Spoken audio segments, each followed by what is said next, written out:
Hello, I'm Nid. I'm a karma guide, and the first question many of you ask is, what is that?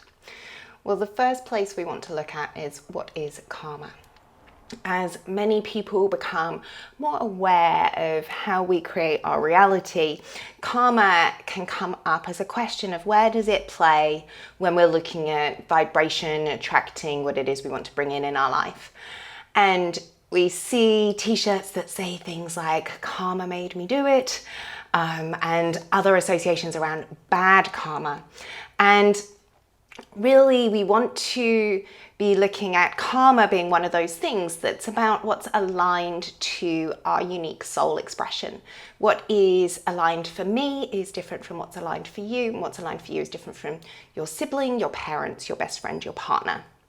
And so we really want to understand, where does karma come in and change our quality of life when we're looking to attract change, bring in new things in our life?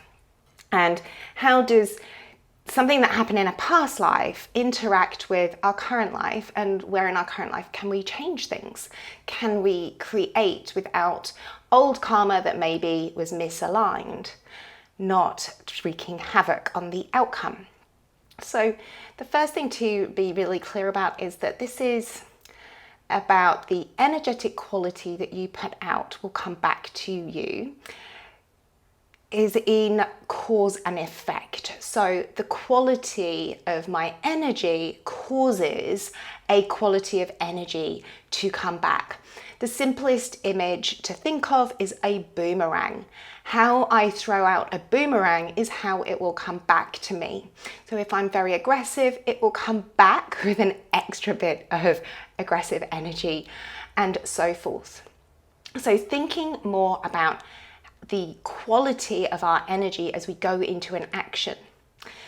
Sometimes in life we have obligations towards people that we care for, or people in our family or our jobs, and we can feel, less great about going about doing that thing, and so that feeling of obligation can feel heavy and ugh.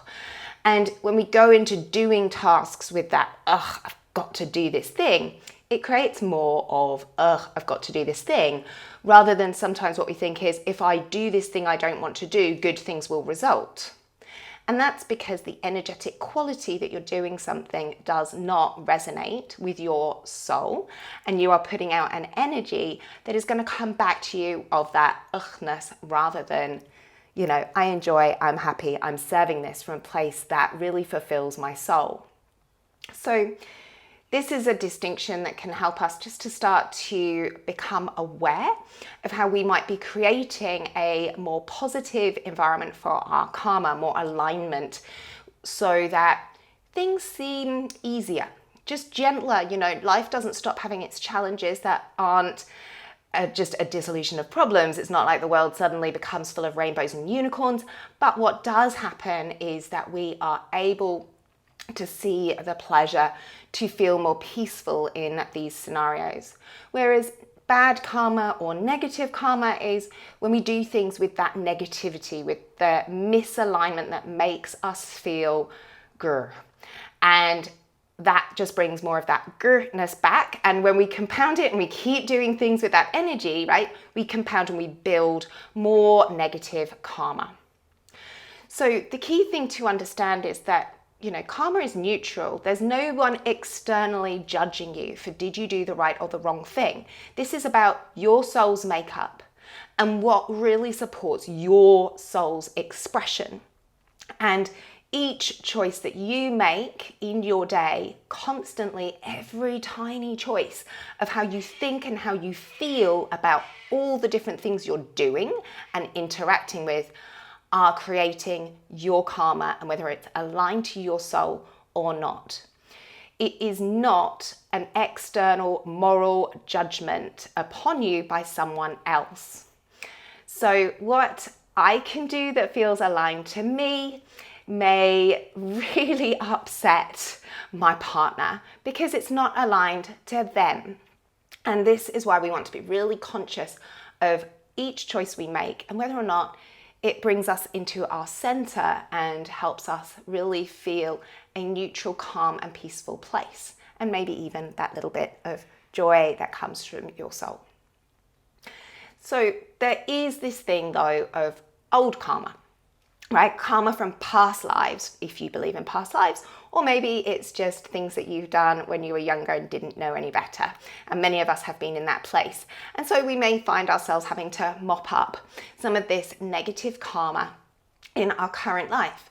So certain situations that might seem quite mundane can trigger old karma that comes up to be released.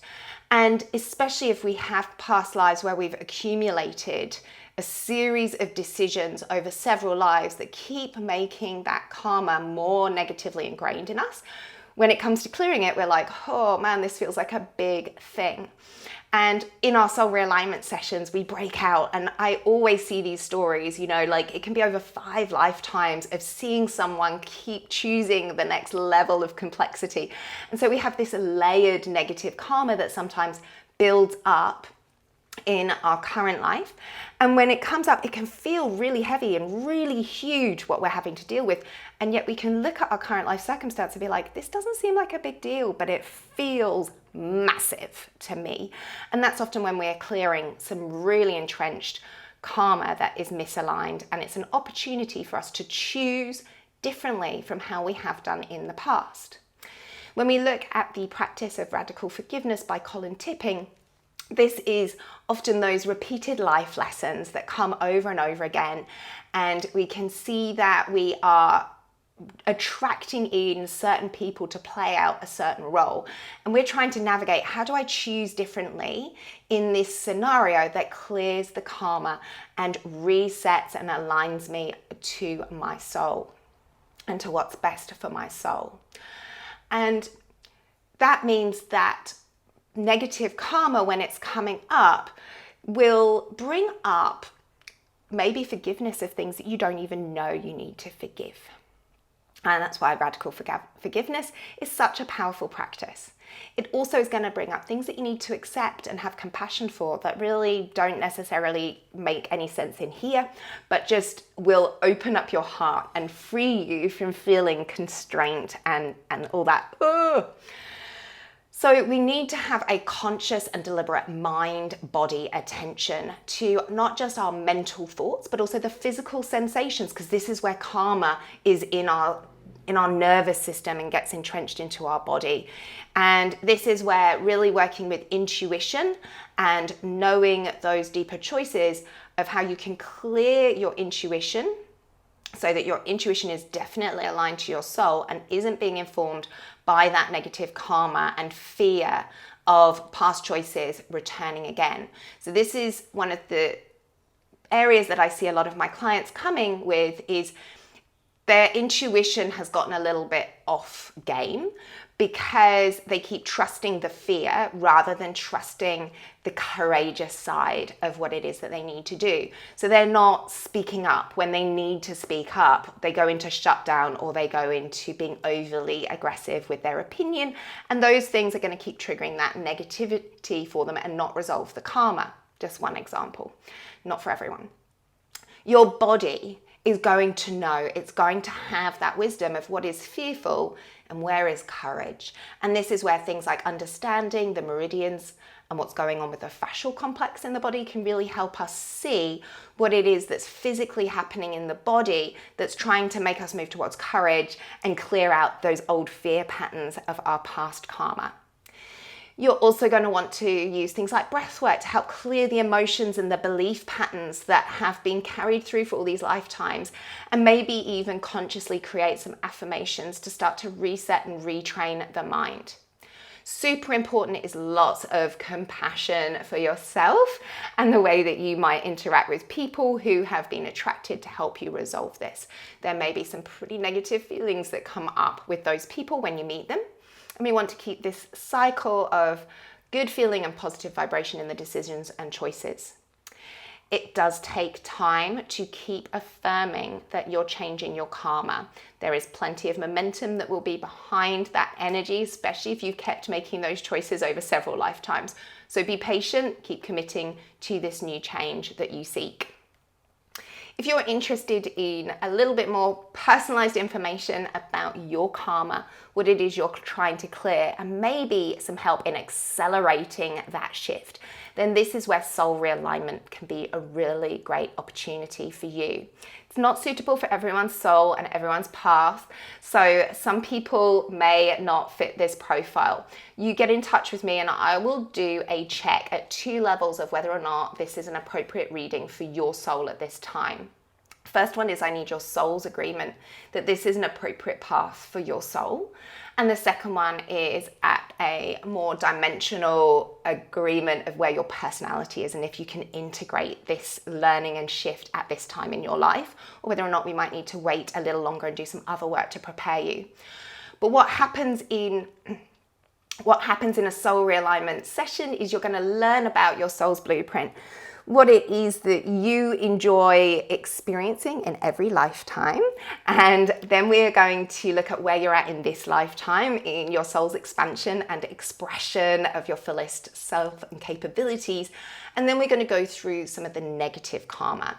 So this can be quite intense for people. We are looking at where you've made those negative choices and how it impacts you in your life right now. We are going to agree some homework, and that's going to be how you choose differently. And a lot of that's going to be behavioral, thought, and attitudinal shift. But there may also be some affirmations, some relationship actions that you need to take, and there's a protocol for you to read and maybe some other bits of homework too. It's light, but also really deep. And clients love it because they get an acceleration in that karma clearing. And if they really grab hold of that homework and make those shifts, the energy and the goodness that comes through really helps you keep making more aligned choices. And over time, clients find that they need less and less support in doing these readings because they really know how to tune in and make choices aligned to their soul. And then it's only when you're doing some mega big life change that you want to come back and have another reading to see what's going to come up that's going to be a real challenge from your old karma to make this new huge directional shift. Do get in touch with me and let me do that check and see whether or not that soul realignment's the right path for you at this time. And I would love to support you in stepping into your fullest expression of your soul in this lifetime.